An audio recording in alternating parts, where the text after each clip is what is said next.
বিজ্ঞ আদালত সন্তুষ্ট হয়ে সর্বোচ্চ শাস্তি যাবজ্জীবন এই ইসমাইল হোসেন সম্রাটের দেয়।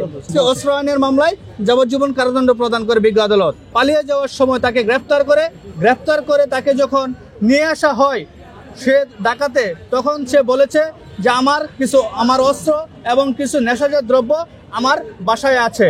তখন সে ওই সময় র্যাবের বাদী, যে আজকে মামলার বাদী মোহাম্মদ আব্দুল খালেক বাদী হয়ে একটি মামলা দায়ের করে রমনা থানায়। সেই রমনা থানায় মামলা দায়ের করে পরবর্তী টাইমে তাকে তার বাসায় যখন তার ফ্ল্যাটে যায়, তখন তার দেখানো মতে তার বিছানা থেকে একটি বিদেশি রিভলভার, অত্যাধুনিক একটি ম্যাগজিন, 4-5 রাউন্ড গুলি এবং 2টি শর্ট লাঠি উদ্ধার করে, যেটা দিয়ে সে সবসময় একটা টর্চার সেল তৈরি করেছিল।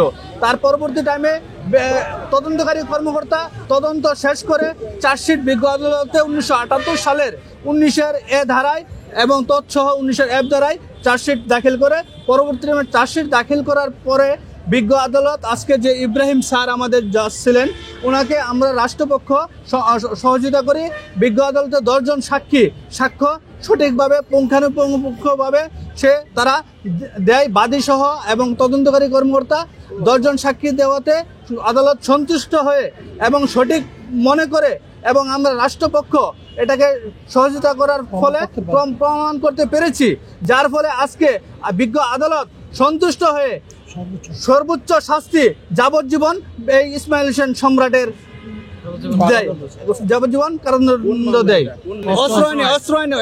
অস্ত্র আইনের মামলায় যাবজ্জীবন কারাদণ্ড প্রদান করে বিজ্ঞ আদালত। এবং এটা বলে যেদিন থেকে সে গ্রেফতার হবে, অবজারভেশনে বলছে যেদিন থেকে সে গ্রেফতার হবে ওই দিন থেকে এই সাজা কার্যকর হবে।